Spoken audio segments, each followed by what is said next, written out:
Ministry presents Red blue purple light, friends. Red blue purple light, friends. Facts. Red blue purple light, friends.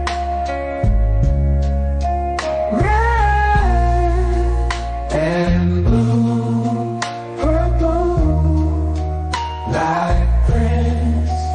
Facts. You can get to know the ledger, sacrilegious Sunday to melanin Monday. You can get to know the ledger, my love. Just open your third eye on Thursday. Lord, the food, the art, the clothes, the Vatican's getting exposed fast.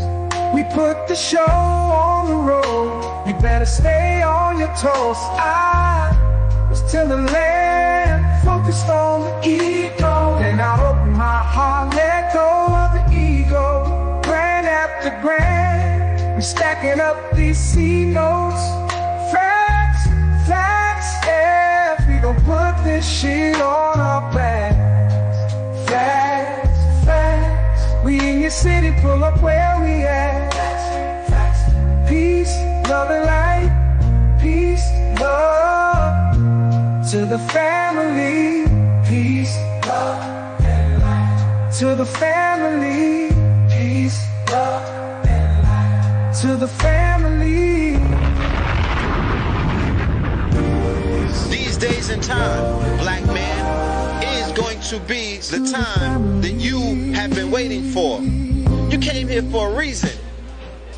Whatever pressure, whatever adversity, whatever the fuck you feel, I don't know what you feel, but whatever you may be feeling is going to push you and it's going to provoke you, and it's either going to make you or break you, similar to how pressure busts pipes or the shit makes diamonds.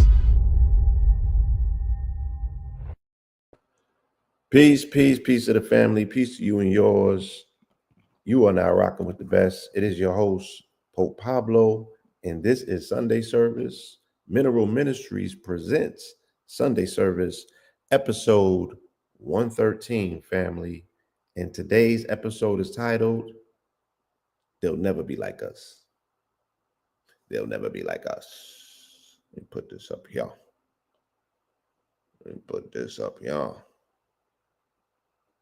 Up. Hold on now.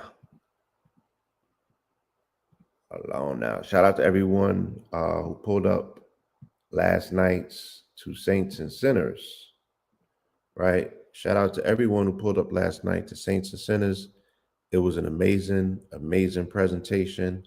Shout out to Donald J. Trump. He's trying to get in on the Pope Pablo thing. Buddy, fall back. I got you beat. You know what I'm saying? Donald J. Trump, you cannot petition for the Pope's job. The only Pope that we acknowledge is Pablo. We don't need another Pope. They don't even need the conclave. They already got the Pope. You know what I'm saying? So with much humility, I come to you as Pope Pablo and say that it's an honor, and it's an honor to service you in this capacity. You feel me? And today we're going to bring the word, and we're going to breathe life into the word, and we're going to turn this dead letter religion into a living testament. Yes, indeed. Today, on this day, indeed, we are going to have a word.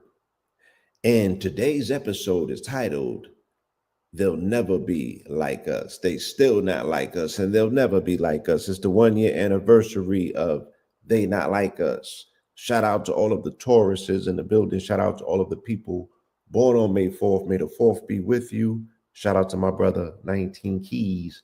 It is his born day as well. So we'll see as well in the bibliotech if we have any overlapping narratives of Mercury or Gabriel, because my brother Key's name is Jabril, and Jabril is Gabriel, who is the messenger angel in the Bible that is best associated with Gemini or Mercury or Chahudi energy, if you will, right? Peace, brother. So let's get into it, family. This is Mineral Ministries, right? I got my minerals on today. I got some opal on. I got some moonstone on. I got some coral on. I got some turquoise on. You know, we gemstone dripping. Shout out to gemstone dripping. We gemstone dripping. But the minerals go deeper than that because we unearth the gems that are hidden within the context by giving it context. So here at Mineral Ministry, we are non-denominational, mostly conversational, and sometimes confrontational because our quest is to find the truth unfiltered. And we want to know, when it comes to the word, is it literal? Is it fictional? Right? Is it analogous? Is it a parable? Is it a fable? Is it a mythos? Right? Is it literal or figurative? Which way are we supposed to be taking this? Because they said that our salvation and damnation is contingent and dependent on whether we get this thing right. So today we want to make sure that, yes, is it metaphysical? Is it metaphorical? Right? Is it historical? Or is it part of someone's imagination? Because you're going to need a lot of imagination to follow the things that they're throwing at you in order for you to rationalize. For you to rationalize a ration of lies. So we're going to waste no time and we're going to get right inside today's dissertation. If you're new here, this is how we do here. We take the Gregorian calendar date, today being May 5th, which reads as 5-4, and we go into the book, chapter 5, verse 4, and we see if there's any continuity throughout the Old and the New Testament that gives the narrative a cohesiveness so we can extract gems from it and see exactly what is being said when you read it in accordance to how the Jesuits meant it if they made the calendar to coincide with the same book that they wrote. That's the codex, and that's how you really unlock, quote unquote, scripture. You read it in accordance with how it has been programmed. Okay, so let's jump into it. Genesis 5:4, the descendants of Adam, or Adam, the prototypical, what they call Adam Cadman, the first man, right? And Adam Cadman, the ruby red man, the man made from clay. Adam Cadman, Adam or Adam or atom, right? The positive polarity of the energy exchange between electricity and magnetism, the creating of life, electromagnetism. Atom or Adam and Eve, or negative, positive and negative, right? Polarizing energy forces that are needed and necessary for the soup of creation. For life to take place, you need that counterbalance. Taurus, we are in the season of Taurus. For that toroid field to occur where life takes place, you need positive and negative, or Adam and Eve. When Adam was 130 years old, he had a son in his own likeness.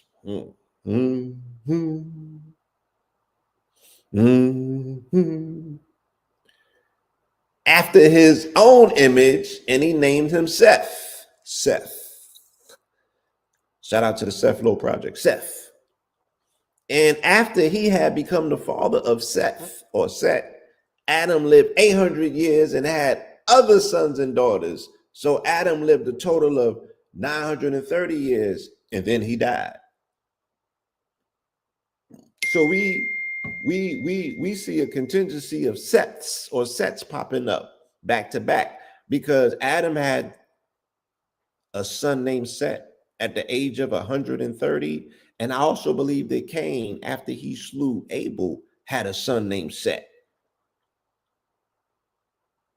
So which Seth are they speaking of? Is Seth and Set not the same entity? Because Set is older than all of them. Set would be the one that got to the planet before Adam was born. That would be Shaitan. Think about it. That's a whole lot of sets. Throw your set up. All right. Let's do a cross-reference before we get up out of here. Okay? Romans 5:12. Let's do a cross-reference. See where this thing goes. Therefore, just as sin entered the world through one man, and death through sin, so also death was passed on to all men because all sin. How? Sway? How? Sway? Is it that because Adam sinned that he created an epigenetic marker, and then they said that all men therefore have sinned because of Adam sinned, and they said, we sinned. How did we sin yet if we weren't even ascended yet? Like, how are you going to give us the lack of the benefit of the doubt if we are sent here, right, endowed with free will to make our own decisions? How did I catch a spare tire for what Adam did? Unless you're speaking about epigenetically, we had a marker on us that goes down genetically. So now we have to fix the genetic marker of Adam falling prey to his lady who got knocked. This is why they say prostitution is the oldest profession, because Eve got finessed by another entity, right? And did not listen to her own man, but she got knocked and listened to him. So if she's following the way of the snake, yeah, the anaconda is going to lead her behind the tree and immaculately end up in her somehow. Be like, how did that anaconda end up in your mouth? I was bobbing for apples. No.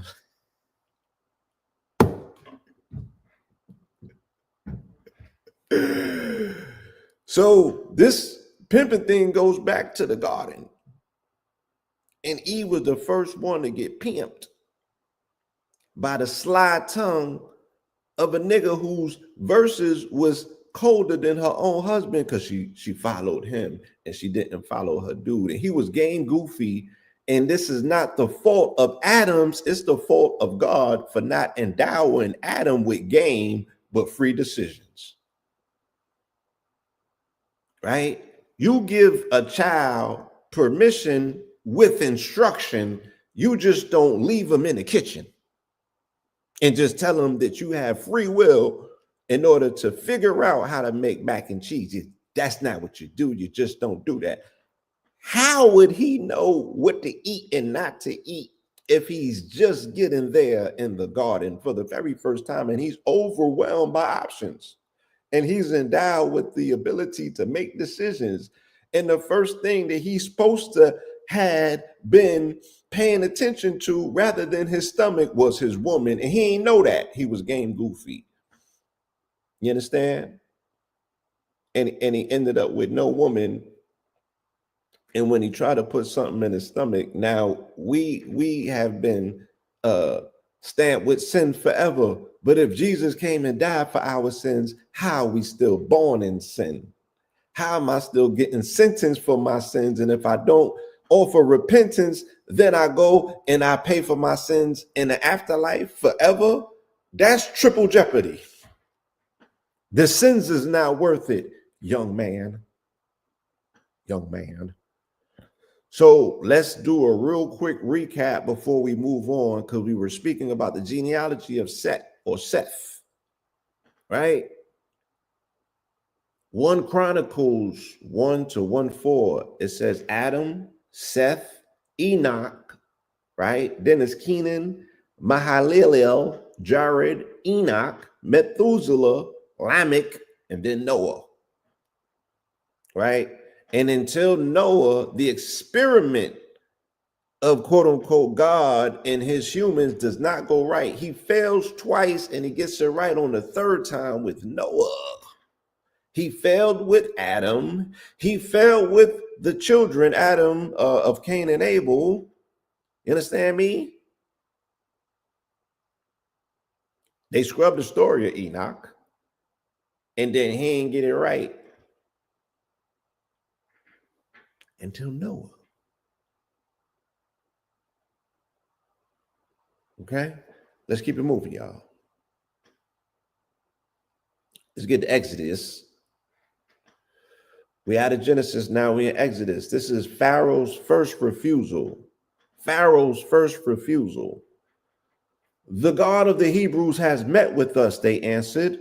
Please let us go on a 3-day journey into the wilderness to sacrifice to the Lord our God, or he may strike us with plagues with the sword. But the king of Kemet said to them, Moses and Aaron, why do you draw the people away from their work? Get back to your labor. Pharaoh also said, look, the people of the land are now numerous, and you would be stopping them from their labor.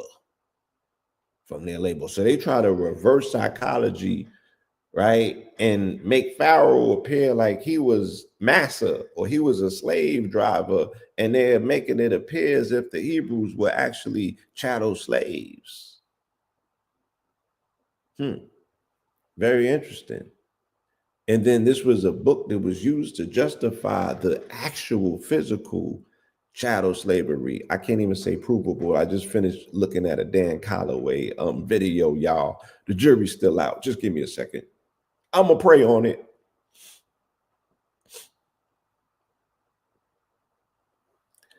Let me do a cross reference.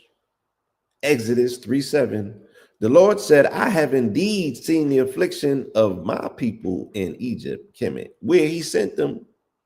How you going to send your people into the bosom of another nation that operates and orchestrates under a different God, and you trusted that enough that you endowed them to do it, only to backtrack on it and show them how to snake their benefactors?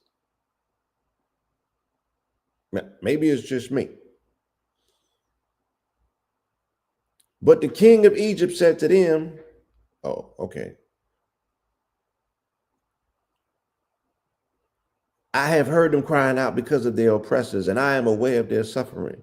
I have come down to rescue them from the hand of the Egyptians and to bring them up out of the land to a good and spacious land, a land flowing with milk and honey, the home of the Canaanites, Hittites, Amorites, Perizzites, Hivites, and Jebusites. And now the crowd of Israelites has reached me, and I have seen how severely the Egyptians are oppressing them. There was a whole lot of people in that land before God double booked the Airbnb. He just had to. I mean, that's just how we have to see it. He triple booked the Airbnb. There was a whole lot of people there in that land before you gave it wholesale to them folks that you had up in Kemet getting fed. You understand me? Getting fed by the ops, by the so-called enemy, quote unquote enemy. I mean, but we could say the same thing is happening here in this country to this day. We attribute the fact that we're getting fed by people who are very adversarial to our existence, to our being, right? You can't pretend to love the things that come from a people, but you don't love the people, but you care enough about the people that you're going to give them the most choice selection of food. No, you're going to give them the worst food. You're not going to care about their nutrition. You're not going to care about their longevity. You're not going to care about the continuity of their species. You're not going to care about their genetic dispositions and their stock.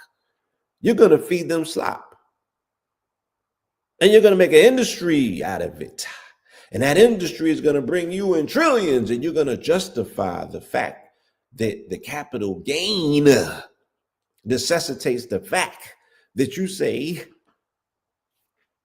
that you'll push poison over people for profit, and then go to church on Sunday and have the audacity, the caucasity to go in your bag and talk about the Most High God. Let's move on. Let's do a cross-reference before we go. Ecclesiastes 5:4. We're going to get there eventually, but it just popped up as a cross-reference, and we'll cover it now. And then we'll cover it again.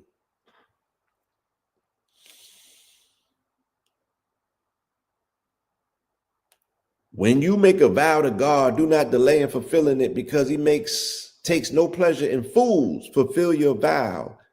It is better not to vow than to make a vow and not fulfill it. And I'm going to tell y'all something that's so deep. I don't know if I have the time this here evening, but I need to share this story at some point, because I need to testify, and there's no cap involved, right? But it's even one of the reasons that I'm here today, because I made a vow, and this is me upholding that vow. You know, I made a promise. I made a vow. I needed a favor. And I didn't make a deal with the devil at the crossroads. And it wasn't a leg but either. But I got into prayer because I really needed a miracle in my life. I was at a stalemate. Y'all seen the pictures that I put up last week on 420, on Easter 420? I said that 11 years ago, I was in California and I had $1 million worth of jewelry on. And I went to West Angeles, which is the church on Crenshaw. And you know, I had to plan a clear route of exit, not escape, because I wasn't running from nothing. But word had got out that, yeah, it's a nigga sitting up in his church with $1 million worth of gold on him. And I ain't had no vehicle when I lived in LA. I used to walk and take Uber and public transportation and shit like that. I was still a New Yorker out there. So I was playing with my life. And long story short,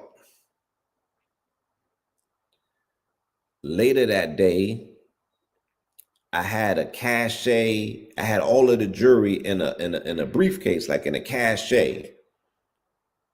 And I'm not gonna get into how I misplaced the cachet, but I misplaced the cachet. So now I'm out of $1 million worth of jewelry, right? And I put a prayer up because I was at my tail's end. I didn't have no other options. I was at the bottom. I mean, I had bottomed out. I lost $1 million worth and I couldn't even explain it. And I put the prayer up, and miraculously, 3 days later, and I say this, and it will sound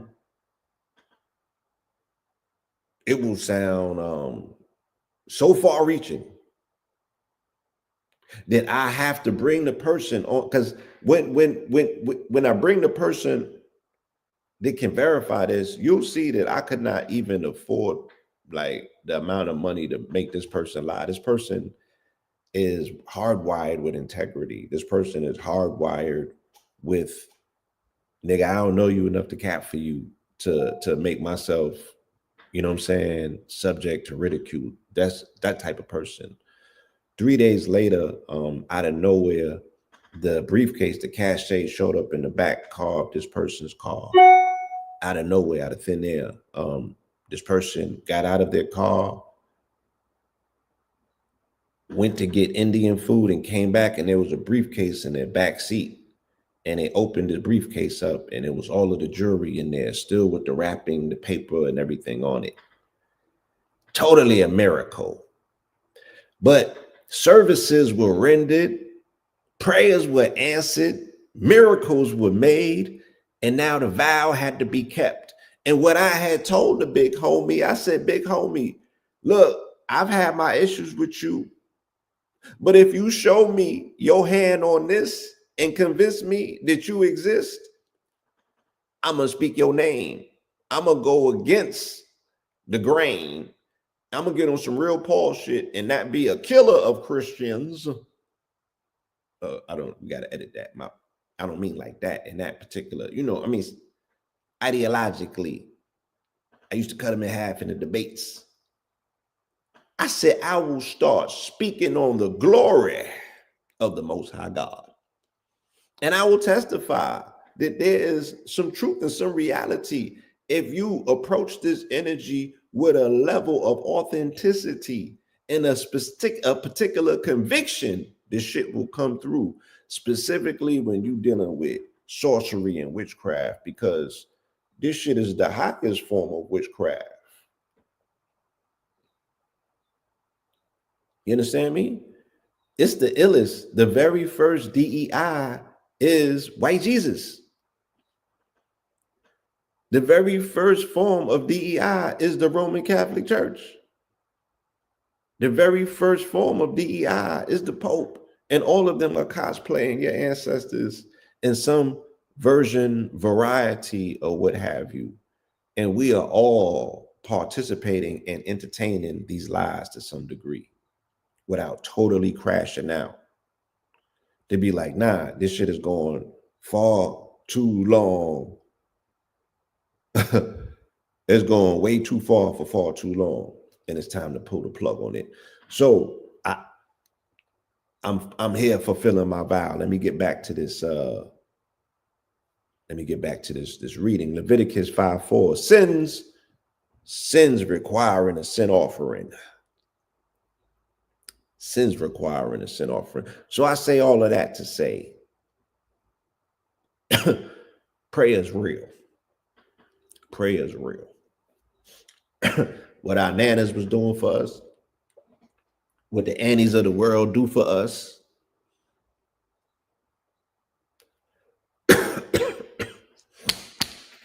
our nanas, our mamas, prayer is real, and prayers do get answered.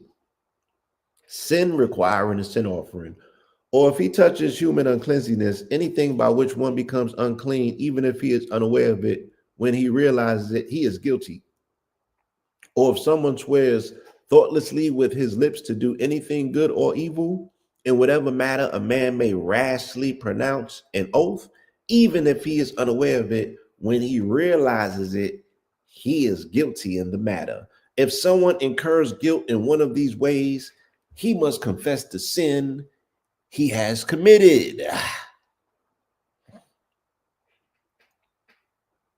If a man makes a vow to the Lord or swears an oath to obligate himself by a pledge, he must not break his word. He must do everything he has promised. That's Numbers 32.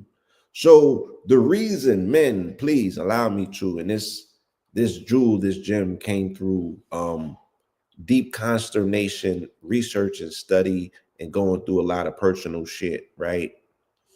When we make a vow, especially to the person that we are sharing our life with, you share your bed with this person, you share your secrets with this person, you share your energy with this person, you share your serenity with this person. You know what I'm saying? You share this idea and this concept with this person of your longevity, right? This person is the person that you're coupled with.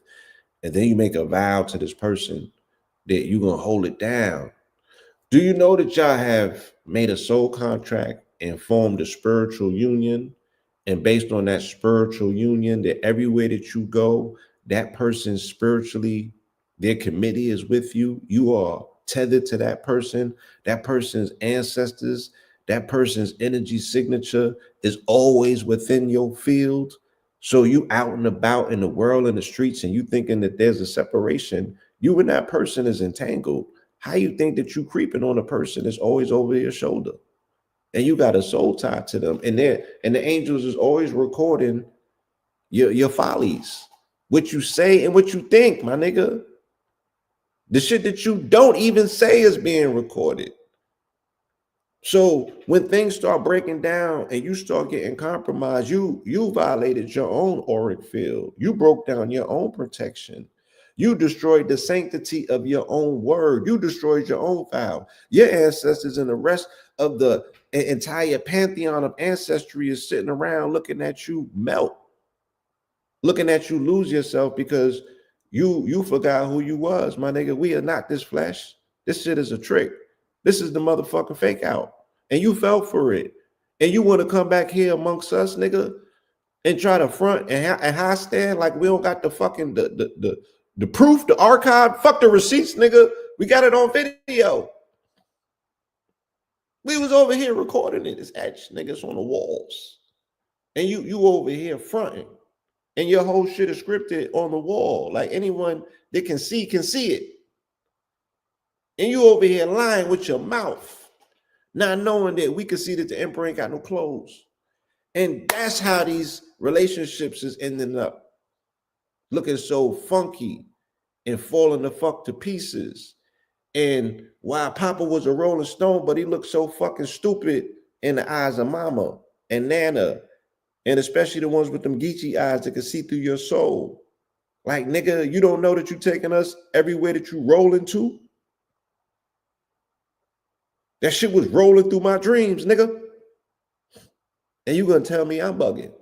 I used to be that nigga that was telling them that they was bugging. Like, you bugging. Fuck is you talking about? Until I came to an understanding and a reckoning. And the universe showed me what was going on and how foolish this shit looks. If you're gonna make a vow, nigga, keep it. That woman is as much your protectorate as you are hers in the physical world, her for you in the spiritual world. By you maintaining the fucking balance of the trust, my nigga. That's how you keep the toroid field strong and going. You got to know what that Taurus has to offer to you. And I'm not saying to look at her as a cow or a heifer. I'm saying that astrologically, the way that the narrative and the story is told, right? The bull rams into the cow and she gives him twins in Gemini. And then, you know, the mama in Cancer, she got to pick which one is her favorite. And she selects him as Leo to be the king. And then he goes and get his woman, Virgo. You understand? And then they get into a relationship balanced in Libra, have sex in Scorpio, and then create a whole sage in Sagittarius. And he was born to fight that motherfucking Capricorn shaitan ass nigga. That's Capricorn and Pisces. And anyway.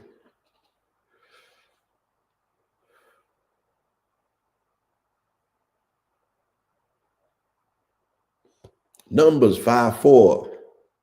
Cleansing the camps. You must send away male and female alike. Send them outside the camp so they will not defile their camp where I dwell amongst them. So the Israelites did this, sending such people outside the camp. They did just as the Lord had instructed Moses.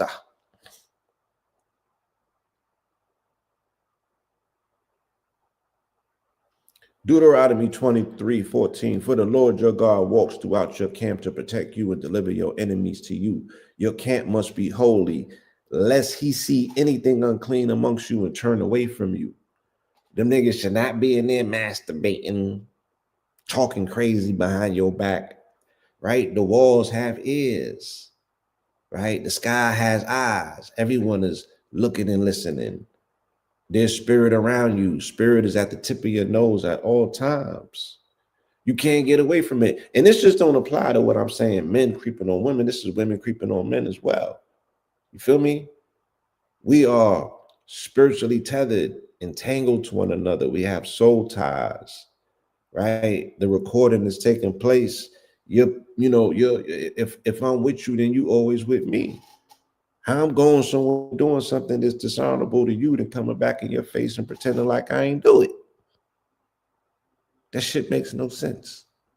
And it shows that we really don't understand spirituality, and specific, especially if you are part of a spiritual traditional system and you still doing goofy shit like that. And I could just throw some fucking bones and find out whether you sitting there playing in my face or not. Like the truth is not hard to come by. It's not hard to ascertain. Man, we just spinning our wheels, playing these games.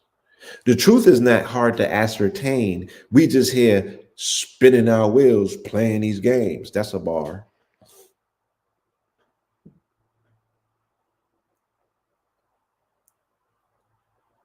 I like this. 1 Kings 19:11. Shout out to 19 Keys. This is born day today. So I'm going to dedicate this to you, my good brother. 19:11-13. Then the Lord said, go out and stand on the mountain before the Lord. Behold, the Lord is about to pass by. And a great and mighty wind tore into the mountain and shattered the rocks before the Lord. But the Lord was not in the wind. After the wind, there was an earthquake, but the Lord was not in the earthquake. After the earthquake, there was a fire, but the Lord was not in the fire. And after the fire came a still small voice. When Elijah heard it, he wrapped his face in his cloak and went out and stood at the mouth of the cave. Suddenly a voice came to him and said, "What are you doing?" Yeah, that was real climatic.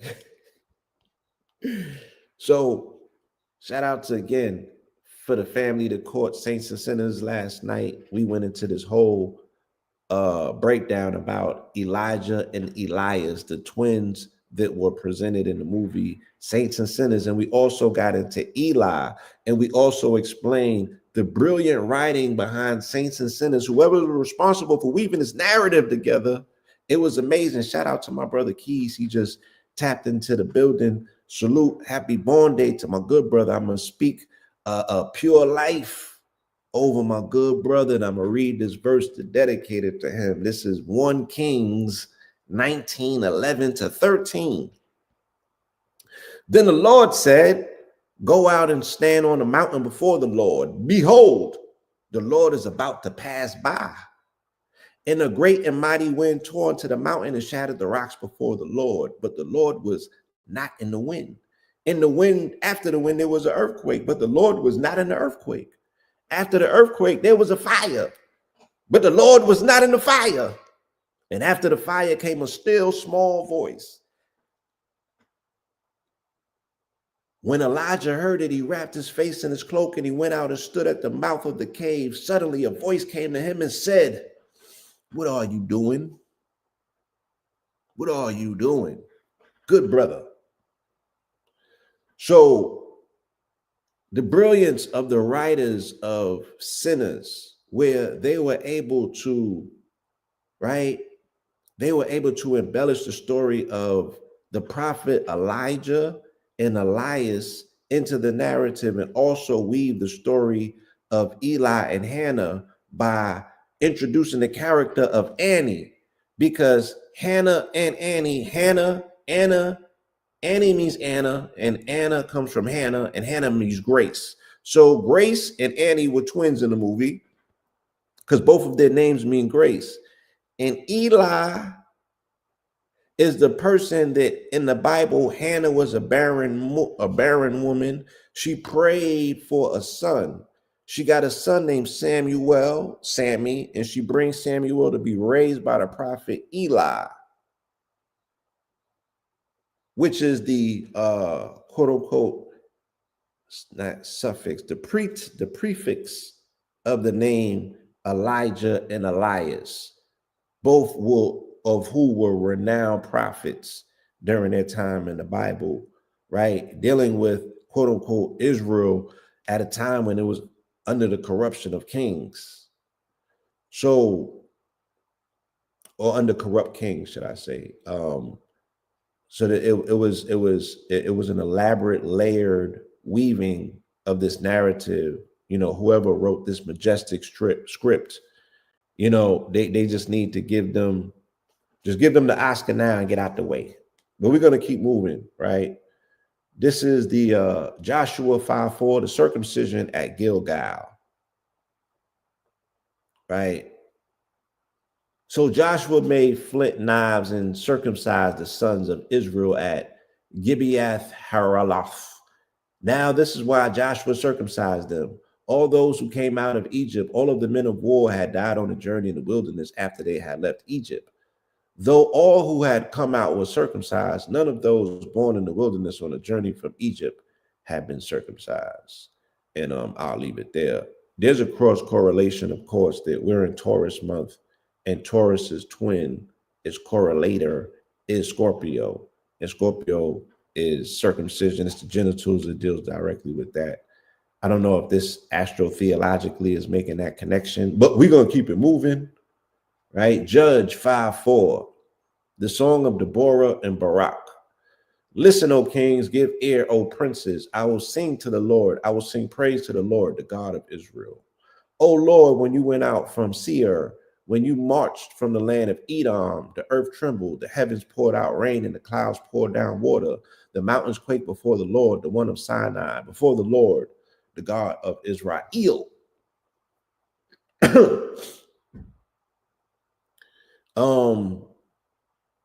Exodus 19:16. I just want to do this cross correlation because the land of Israel is on fire right now.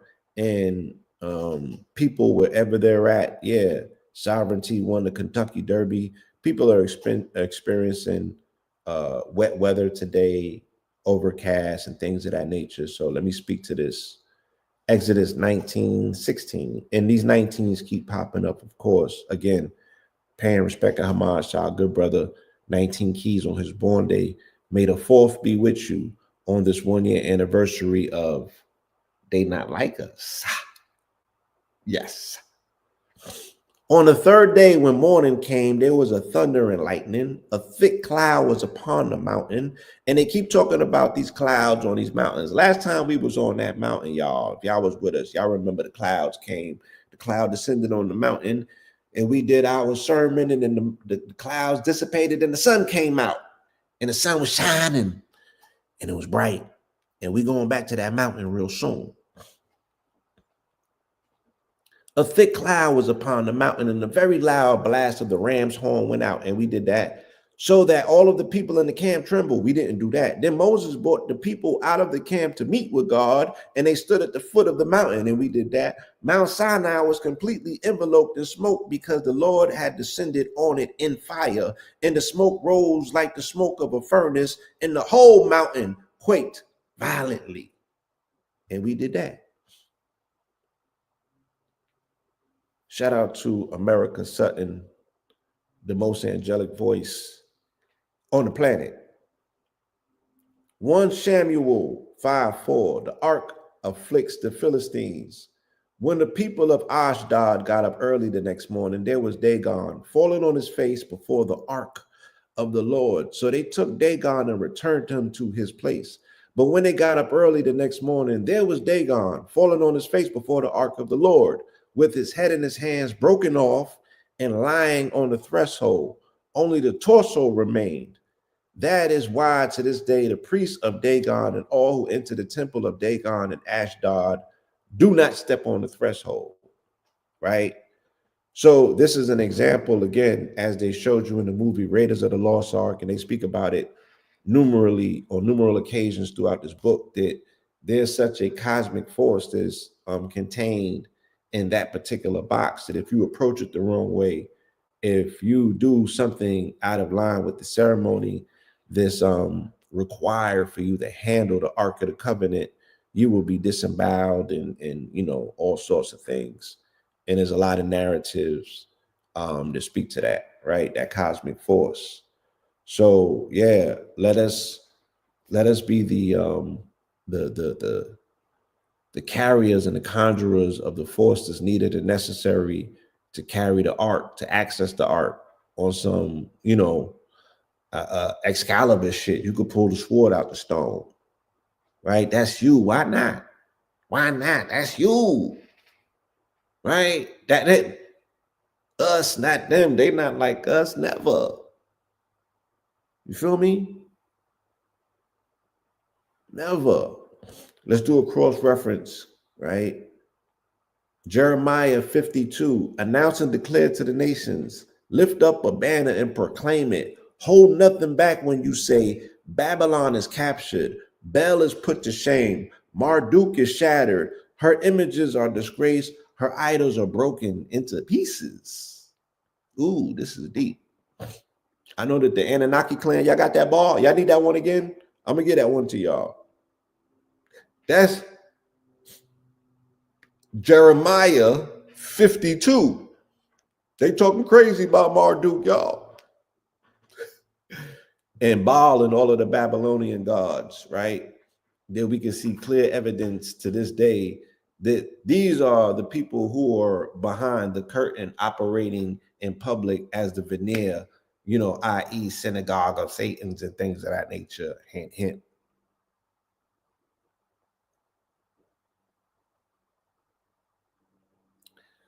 Another cross correlation, Judges 16:23. Now the lords of the Philistines gathered together to offer a great sacrifice to their god Dagon. They rejoiced and said, our God has delivered Samson, our enemy, into our hands. And when the people saw him, they praised their God, saying, our God has delivered into our hands our enemy who destroyed our land and multiplied our dead.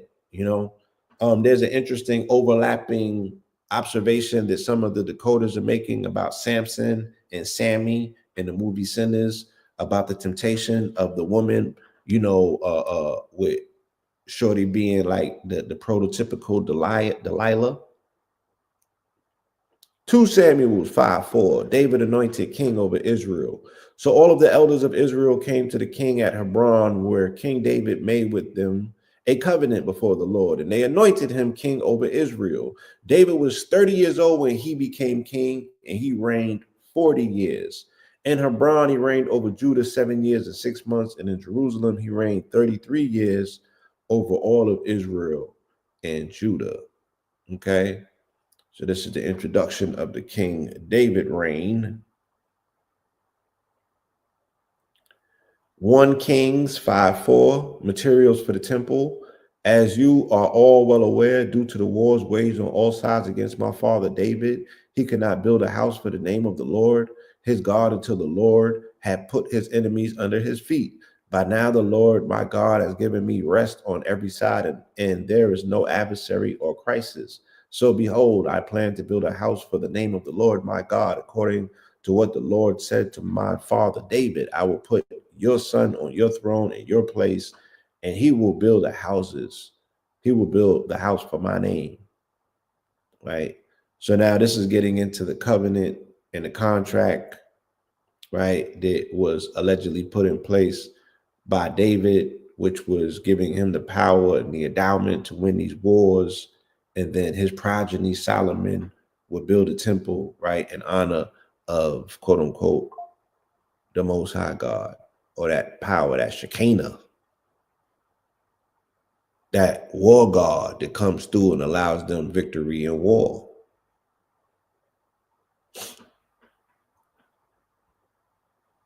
One Kings 4:24. For Solomon had dominion.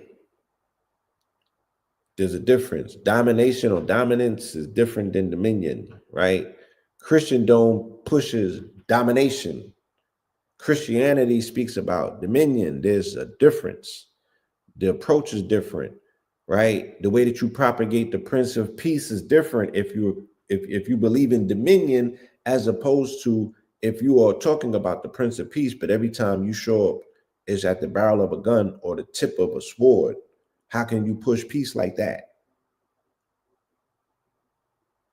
For Solomon had dominion over everything west of the Euphrates, over all of the kingdoms from Tiphash to Gaza, and he had peace on all sides. Throughout the days of Solomon, Judah and Israel dwelt securely from Dan to Beersheba, each man under his own vine and his own fig tree. Right? 2 Kings 5:4. Naaman cured of leprosy. She said to her mistress, if only my master would go to the prophet who was in Samaria, he would cure him of his leprosy.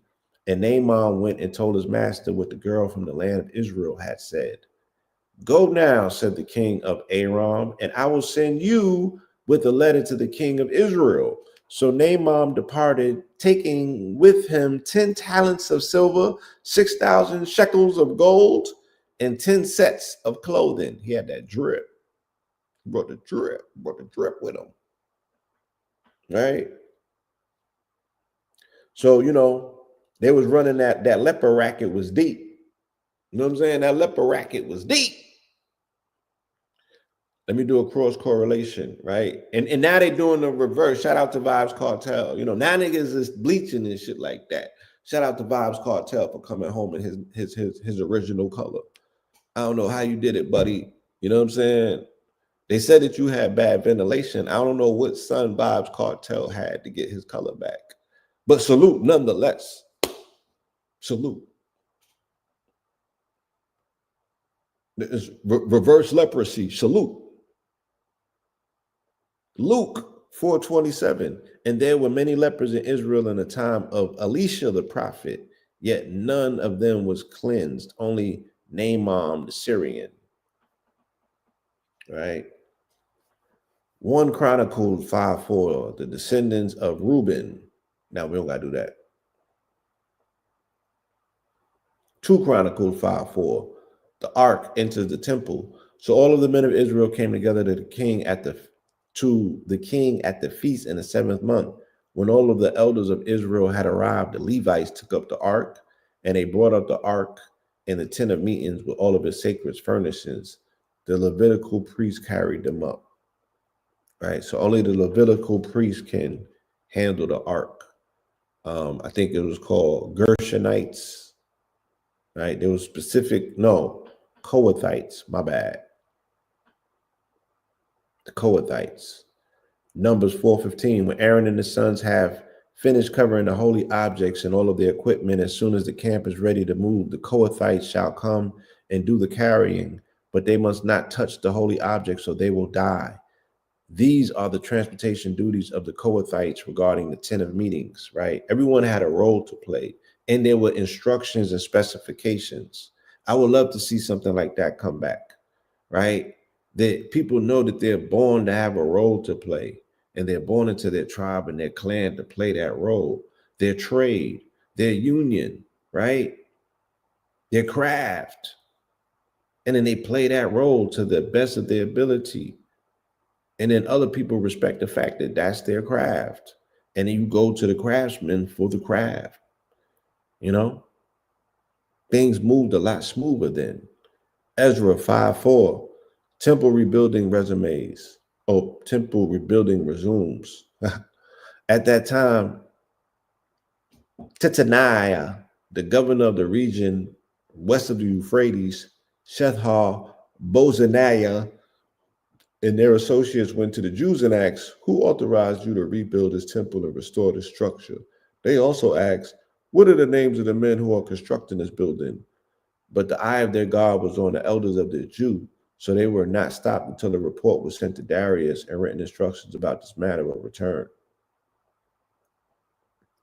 Yeah, so they was running down on them like Big U, like,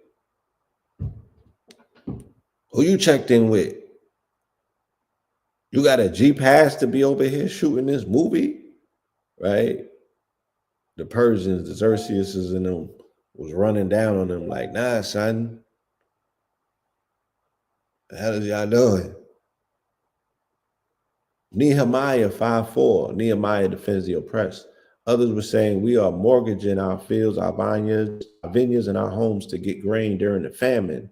Still others were saying, we have borrowed money to pay the king's tax on our fields and vineyards. We and our children are just like our countrymen and their children, right? There goes the just like us connection. Yet we are subjecting our sons and daughters to slavery, right? Some of our you rapping like you trying to free slaves. Yet we are subjecting our sons and daughters to slavery. Some of our daughters are already enslaved, but we are powerless to redeem them because our fields and vineyards belong to others. Damn, you know what I'm saying? We always end up in goofy positions when we allow someone else to be in charge of our food. It was happening back then and it's happening now. You know what I'm saying? You cannot underscore the importance of being in charge of your own food sources. We have to get back to our agrarian nature, right? Agrarian. We was in them fields, and there should be no shame on being in the fields, dealing with vegetation and handling your BI and being responsible for your produce. There should be no stigma and no stain that comes along with that. You feel me? That shit is not slavery. That's actually when we was masters of our own universe, and we were steering our own destiny. And when we were able to produce with produce, then she would produce and give us children because we know that we could feed them. And we weren't relying on a check to do that. You would just put food in the field and you would build extra structures and expand on your home and your compound, right? But when you end up in these predicaments, these vulnerable predicaments, then we don't even, like they said, you don't even control your own daughters or their wombs or the future of your progeny and your people. Leviticus 25, Yeah, and then you end up economically wage slave to someone else that's feeding you.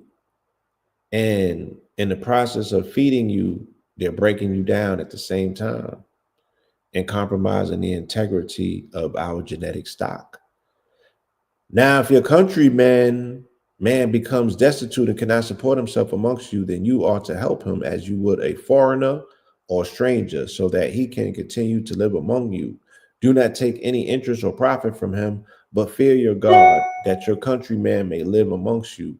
You must not lend him your silver at interest or sell him your food for profit. So somebody needs to take Leviticus 25:35 and, write to the politicians, take this to the White House, petition all of these people who are relentlessly deporting Christians and Catholics and things of that nature. They're throwing them in gulages and things, and their own book says that you're supposed to love thy neighbor. That's one of the strongest commandments. And especially if you have multitude, if you have abundance, you should share, you know, feed thy neighbor, be thy brother's keeper. Esther 5:4. Esther goes before the king. What is it, Queen Esther? The king inquired. What is your interest? Even up to half the kingdom, it will be given to you. If it pleases the king, Esther replied, may the king and Haman come today to the banquet I have prepared for the king. Hurry, commanded the king, Haman, so we can do as Esther has requested. So the king and Haman went to the banquet that Esther had prepared. Esther had that milkshake. You feel me? She got the boys to the yard. He was like, whatever Esther need, my nigga, we there. Job 5:4. Eliphaz continues, God blesses those who seek him. I have seen a fool taking root, but suddenly his house was cursed. His sons are far from safety, crushed in court without a defender.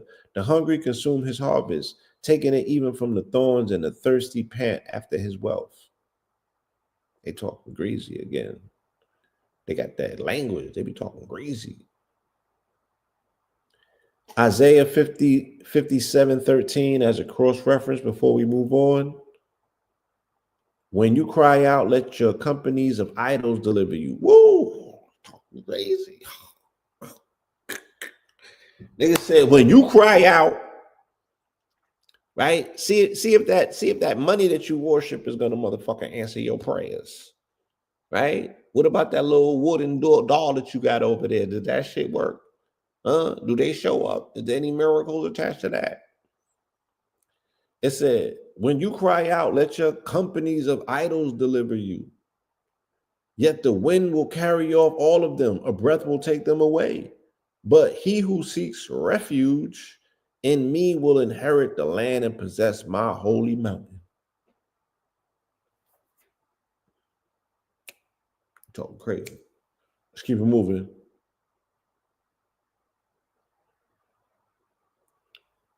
Psalms 5:4.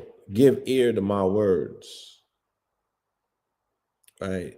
5:4. Give ear to my words. In the morning, O Lord, you hear my voice at daybreak. I lay my plea before you in wait and expectations. For you are not a God who delights in wickedness. No evil can dwell with you. The boastful cannot stand in your presence. You hate all workers of iniquity. So get to working, right? Because this nigga right here is violating, y'all. This nigga's violating. If there is a God, show us a sign.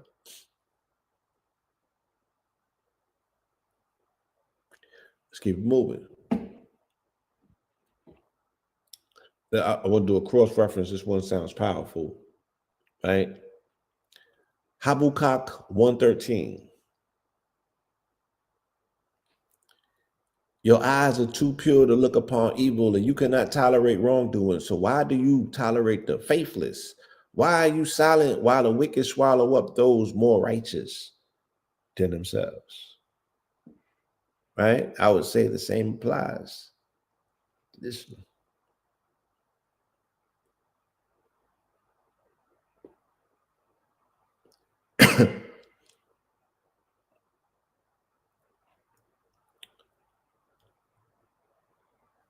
This is a necessary cross correlation. We're going to read this and put this on the record. James 1:13. Y'all need to hear this. When tempted, no one should say, God is tempting me, for God cannot be tempted by evil, nor does he tempt anyone. So as you are God, you cannot be tempted by evil, which is lesser than, right? You cannot be tempted, which is lesser than, nor should you be the one who is doing the tempting. You should not have to tempt anything if you have dominion, first and foremost. You shouldn't have to deal with any aspect of trickery or, sort of mental game of chance. Either you the man or you not, my nigga. But the tempting is what they call shaitan. Any force or any energy that would appear to tempt you is the force that is opposite what they consider to be, quote unquote, godlike or the force of God, because the soul contract is made with this entity is that if you can't tempt them, then they're yours, because mine would not be tempted, because mine would understand that within the kingdom dwells within. What can you be tempted with when you know that you are him?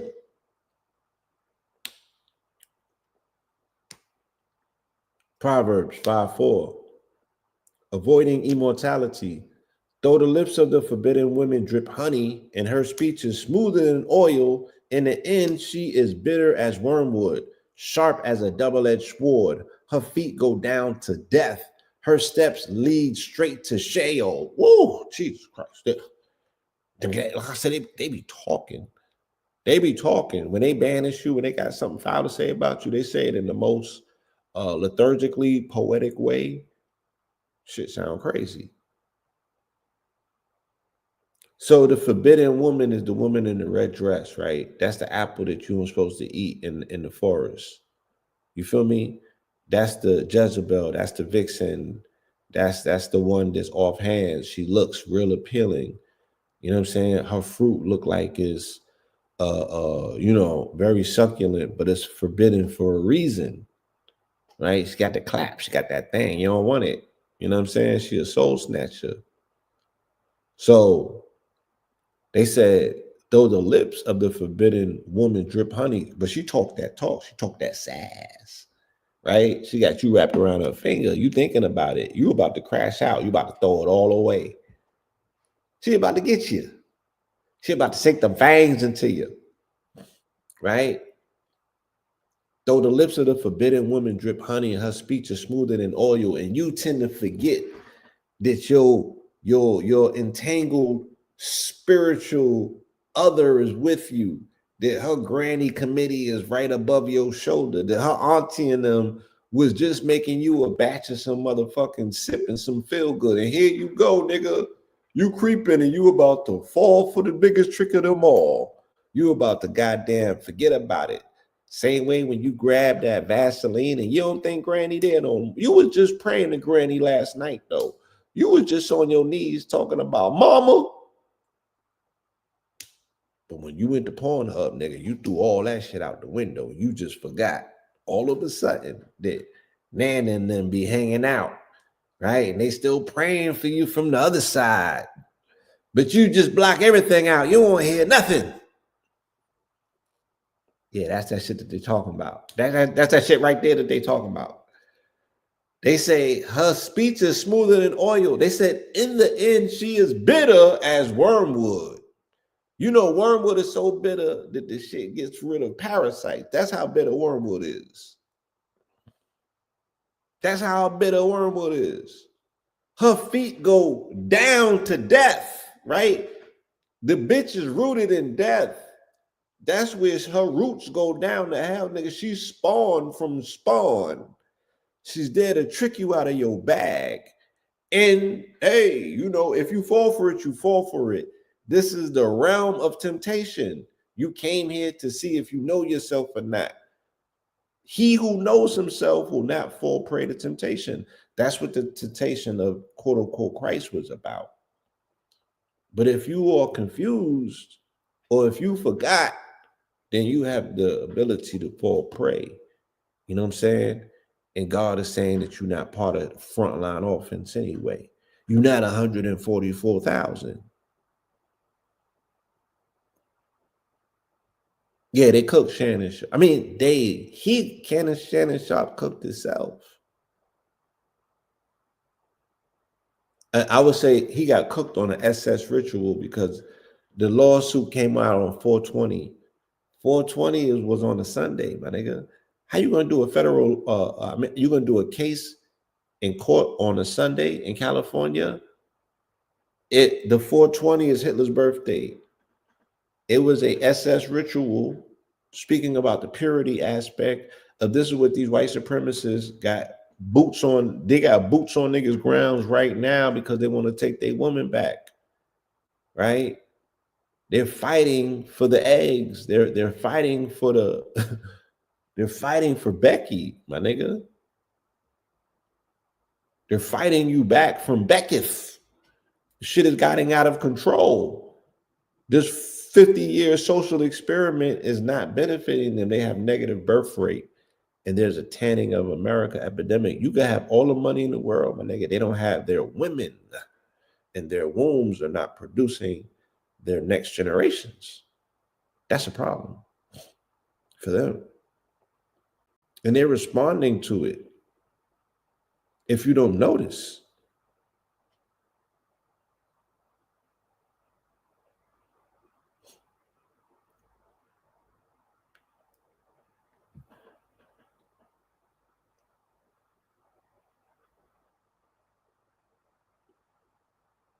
this is deep. Deuteronomy 23:21. I think we read this, so we can read it again though. And thank y'all for sticking with us, right? We do appreciate the love. And as we are giving, we are also open to receiving. So I'll post the Cash App because we do take tithes over here and they are tax deductible. They are tax deductible. Yes, they are. Because Mineral Ministries is a real ministry.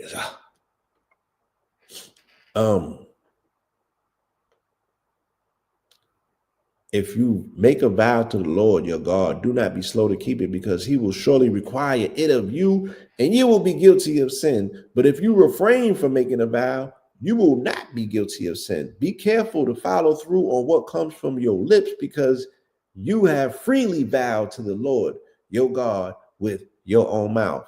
Meaning that you wasn't forced. You wasn't forced to make a vow. You wasn't forced to make these particular proclamations. You wasn't forced to make a soul contract with the Most High on something that you might need help with, and you promised to deliver on your end of the bargain. That's a soul contract. You got to make good on that. Good, bad, ugly, and indifferent, right? Be mindful of the soul contracts that you make. The bride and her beloved, Songs 5:4. I have taken off my robe. Must I put it back on? I have washed my feet. Must I soil them again? My beloved puts his hand to my latch. My heart pounded for him. I rose up to open for my beloved. My hands drip with rhythm, with myrrh. My fingers with flowing myrrh on the hands of the boat. Nigga, that shit was reading like a romance novel for a second. She said, I rose up to open for my beloved. Open what? Open what? You rose up to open what for your man?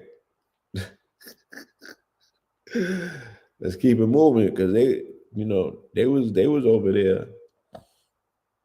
Believe them, get them some privacy, get them a room. Isaiah 5:4, the song of the vineyard. And now, O dwellers of Jerusalem and men of Judah, I exhort you to judge between me and my vineyard. What more could I have done for my vineyard than I already did for it? Why, when I expected sweet grapes, did it bring forth sour fruit? Now I will tell you what I am about to do to my vineyard. I will take away its hedge, and it will be consumed. I will tear down its walls, and it will be trampled. All right, so this is a parable. We're going to listen to another parable so we can get the gem, right? Listen to another parable. There was a landowner who planted a vineyard. He put a wall around it, dug a wine press in it, and built a tower. Then he rented it out to some tenants and went away on a journey. When the harvest time drew near, he sent his servants to the tenants to collect his share of the fruit. But the tenants seized his servants. They beat one, killed another, and stoned the third. God damn. Whew. What's that parable saying? If you want to put the seed in the ground, nigga, at least stick around long enough to make sure that you're sowing it. Don't just send somebody around to collect just because you think that it just miraculously just watered itself, right? Jeremiah 5:4, no one is just. They're not like us. No one is just. Oh Lord, do not your eyes look for truth? You struck them, but they felt no pain. You finished them off, but they refused to accept discipline. They have made their faces harder than stone and refuse to repent.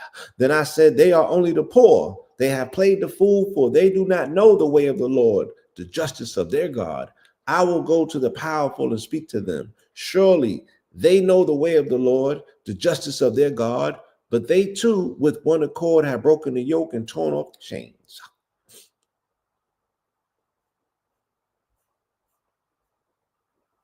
Let me jump into a cross reference and we'll keep it moving. Hosea 4:6. Hosea 4:6. My people are destroyed for lack of knowledge. Because you have rejected knowledge, I will also reject you as my priest. Since you have forgotten the law of your God, I will also forget your children. Okay. Lamentations 5:4, prayer for restoration. We have become fatherless orphans. Our mothers are widows. We must buy the water we drink. Our wood comes at a price. We are closely pursued. We are weary and find no rest. Sounds like my people. Sounds like my people. Right? Lamentations. Let's keep it moving. Ezekiel 5:4, judgment against Jerusalem. But you are to take a few strands of hair and secure them in the folds of your garment. Again, take a few of these, throw them into the fire and burn them. From there, a fire will spread to the whole house of Israel. This is what the Lord God says. This is Jerusalem, which I have set into the center of the nations, with countries all around her. Yeah, we see how that's working out. It ain't working out too good. God. Daniel 5:4, Belshazzar's impious feasts. Thus they brought in the gold vessels that had been taken from the temple, the house of God in Jerusalem, and the king drank from them, along with his nobles, his wives, and his concubines. As they drank the wine, they praised their gods of gold and silver, bronze and iron, wood and stone. Okay, so this is the book of Daniel. So they're speaking about the Babylonians, right? And it's saying that the Babylonians had idol gods and they were worshiping material things such as gold and silver, bronze and iron, wood and stone. Okay. Psalms 115, 4-8. This is a cross reference, so we'll keep it moving after this. Their idols are silver and gold made by the hands of men. They have mouths but cannot speak. They have eyes but cannot see. They have ears but cannot hear. They have nose but cannot smell. Right? They're idols.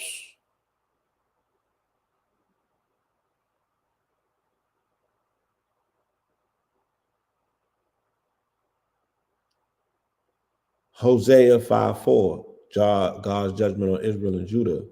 I know all about Ephraim, and Israel is not hidden from me. For now, O Ephraim, you have turned to prostitution. Israel is defiled. Their deeds do not permit them to return to their God, for a spirit of prostitution is within them, and they do not know the Lord. Israel arrogance testifies against them. Israel and Ephraim stumble in their iniquity. Even Judah stumbles with them. Right? Again, they talking hella greasy when it's time to talk greasy. But who they talking about? Or who that sound like? Their deeds do not permit them to return to their God, for a spirit of prostitution is within them. right? A spirit of prostitution. And as much as it hurts to say this,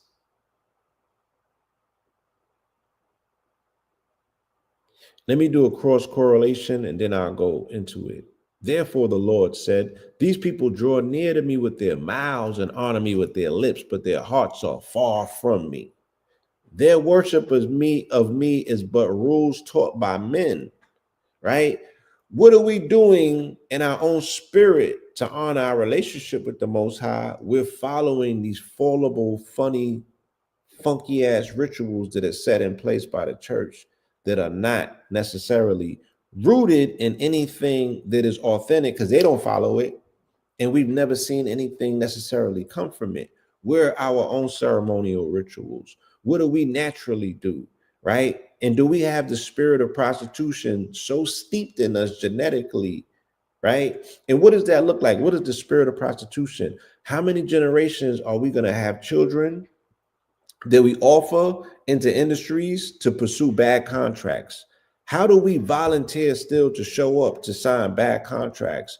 We're prostituting ourselves for the dangling carrot on a stick when we know that every goddamn stick and every carrot on that stick potentially has a worm in it. So if you don't examine the carrot for the worm, how are you just jumping for sticks tied to carrots? I mean, carrots tied to sticks, when we know all of the tricks that have gone on previously with the dangling carrot from the stick routine. How are we still falling for the same one? How is that intelligence? How is that consciousness? How is that moving forward? How is that wanting better? How is that being awake, awoke, conscious, concerned, aware, anything?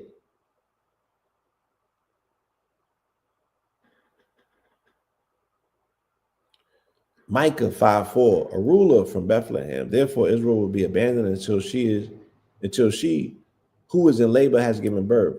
Then the rest of his brothers will return to the children of Israel. He will stand and shepherd his flock in the strength of the Lord, in the majestic name of the Lord his God. And they will dwell securely, for then his greatness will extend to the ends of the earth. And he will be our peace when Assyria invades our land and tramples our citadels. We will raise against it 7 shepherds, even 8 leaders of men. Right? Raise these leaders amongst us, these men who care to come to the front and lead. There's a lot of room for you, buddy. Right? There's a lot of room for you. Step on up.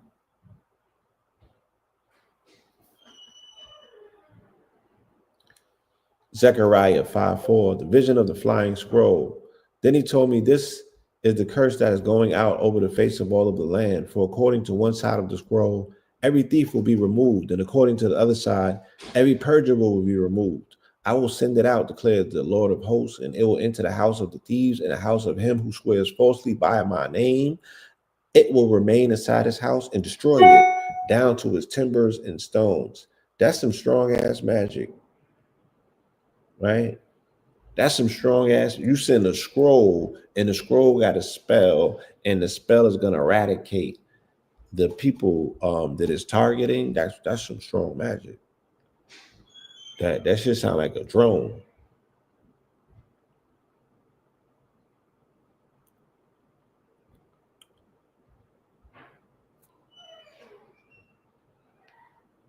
Matthew 5:4.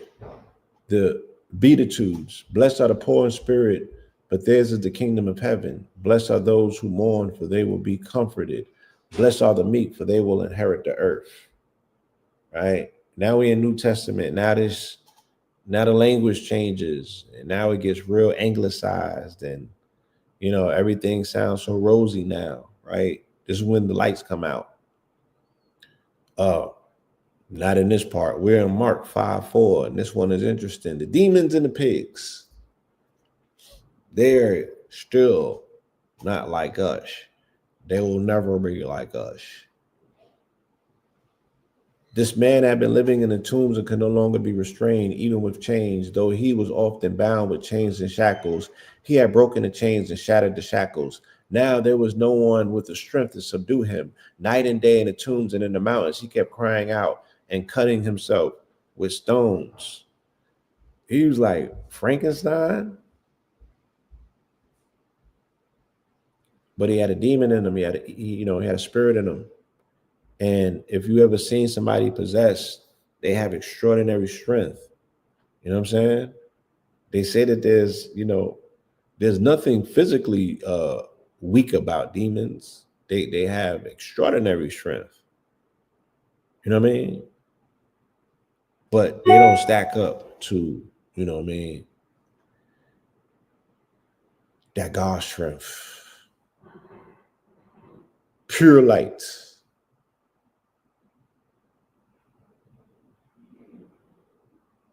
All right, let's keep it moving.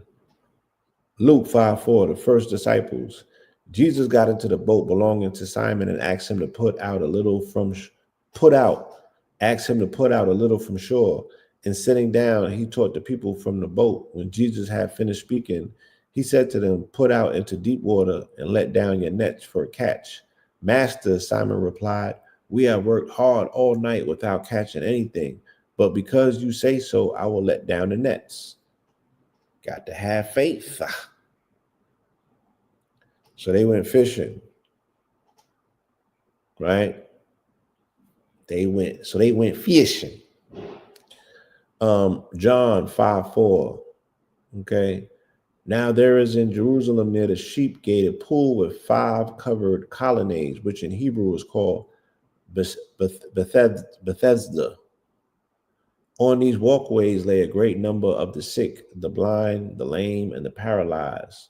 One man there had been an invalid for 38 years. When Jesus saw him lying there and realized that he had spent a long time in his condition, he asked him, "Do you want to get well?" "Sir," the invalid replied, "I have no one to help me into the pool when the water is stirred. While I am on my way, someone else goes in before me." Then Jesus told him, "Get up, pick up your mat, and walk." Immediately the man was made well, and he picked up his mat and began to walk. Was that a thermal pool, right? You know, that out in Honduras in Sabi's Healing Village, they have a thermal pool, and that thermal pool is very much responsible for a lot of the healing that takes place by remineralizing the person, right? That thermal pool got the minerals that's needed to bring the body back into balance. Okay. Let's keep it moving. Romans 5:4, the triumph of faith. Not only that, but we also rejoice in our sufferings because we know that suffering produces perseverance, perseverance, character, and character, hope. And hope does not disappoint us because God has poured out his love into our hearts through the Holy Spirit, which he has given us. Okay? Suffering produces perseverance, people. Perseverance produces character, people. And character produces hope. And hope does not disappoint. Okay? Some people don't like hope. Some people say hope is a hoax. Some people say hope is more of what we need. Hope and faith. 1 Corinthians 5:4, immortality rebuked. Although I am absent from you in body, I am present with you in spirit, and I have already pronounced judgment on the one who did this, just as if I were present. When you are assembled in the name of our Lord Jesus, and I am with you in spirit, along with the power of Jesus, hand this man over to Shaitan for the destruction of the flesh, so that his spirit may be saved on the day of the Lord. Let's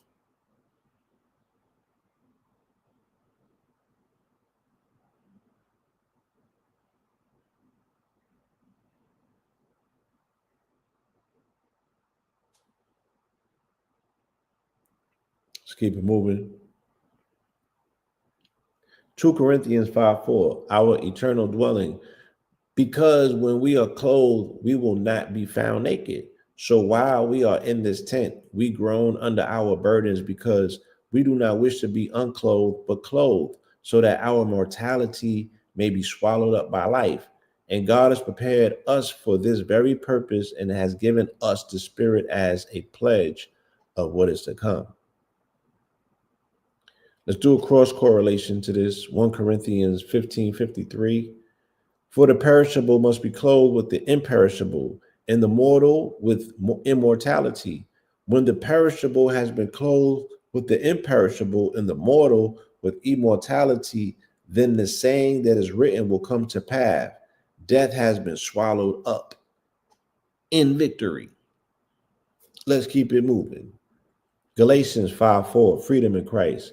Again, I testify to every man who gets himself circumcised that he is obligated to obey the whole law. You who are trying to be justified by the law have been severed from Christ, yet have fallen away from grace. But by faith we eagerly await through the Spirit the hope of righteousness.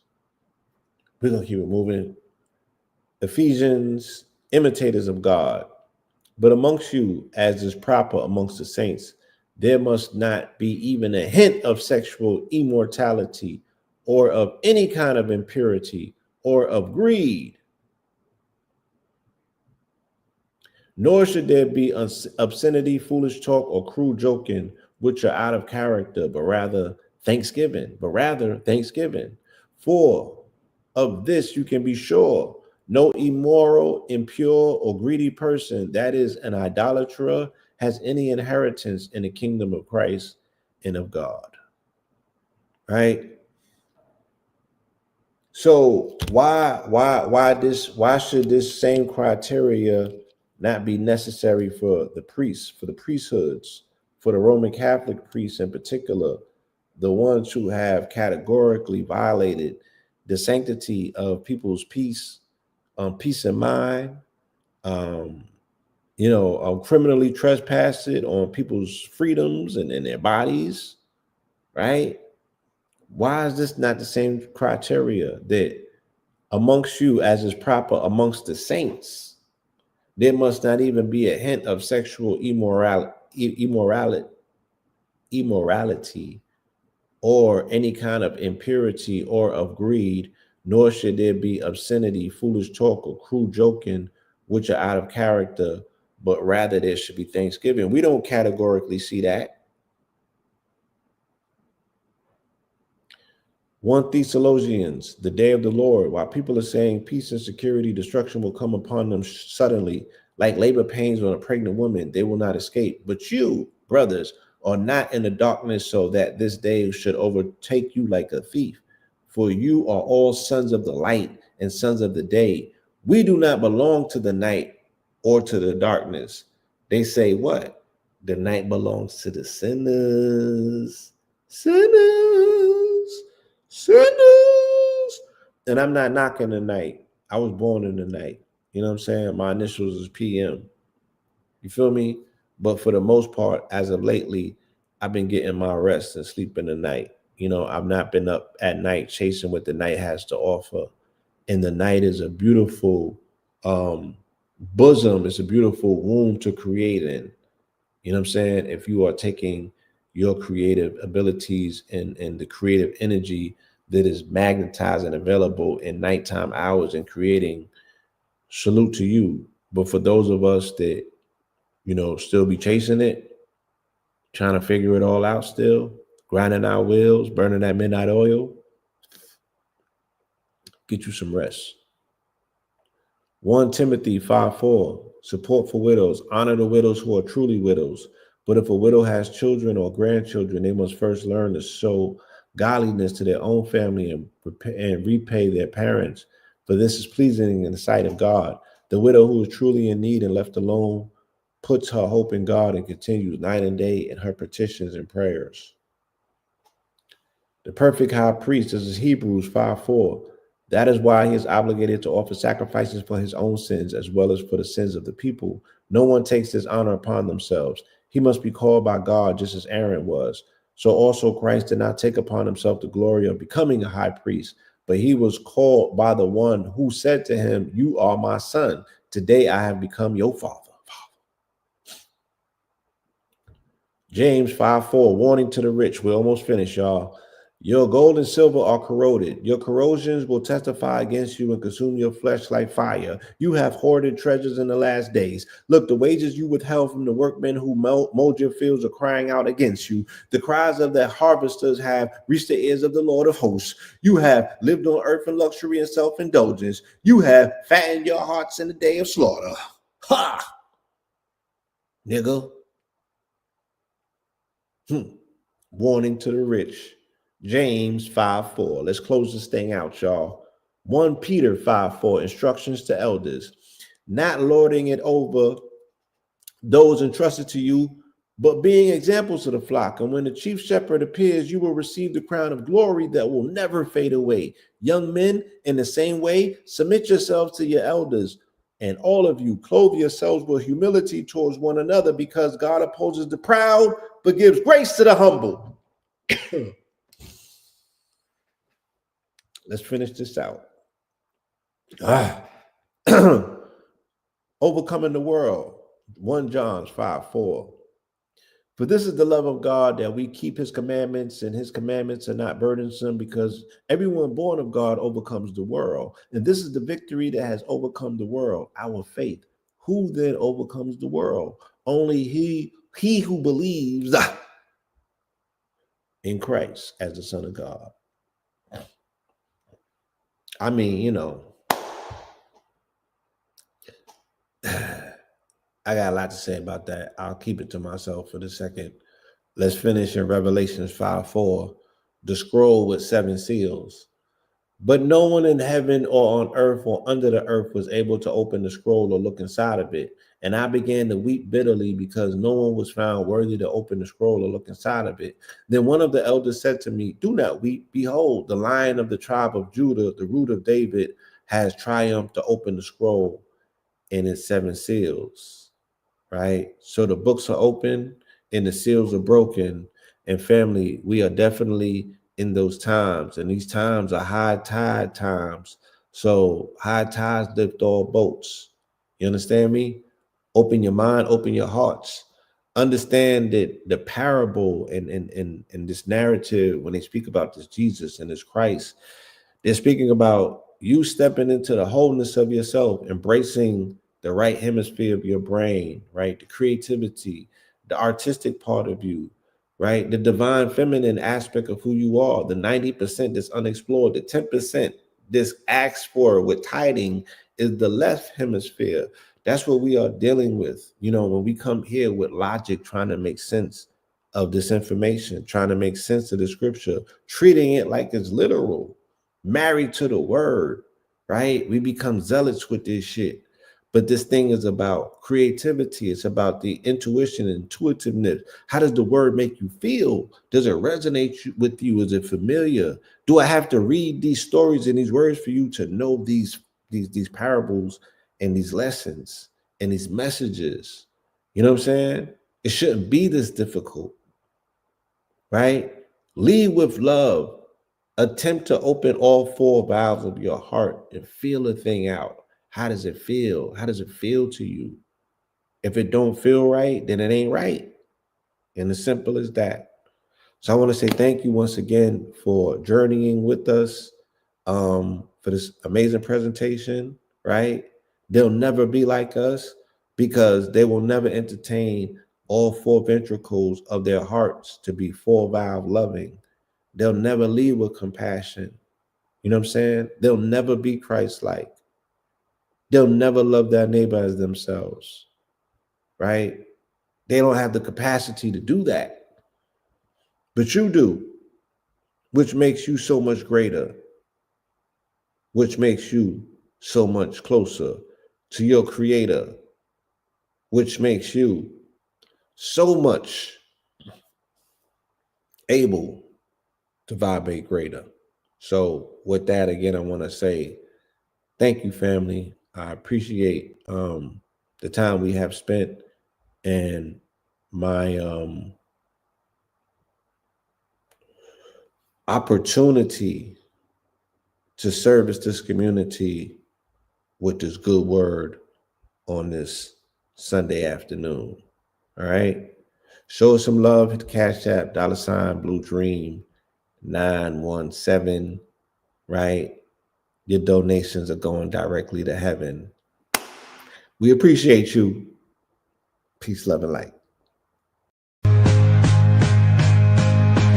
Red, blue, purple light, friends. Red, blue, purple light, friends. Facts. Red, blue, purple light, friends. Red and blue, purple light, friends. Facts. You can get to know the ledger, sacrilegious Sunday to melanin Monday.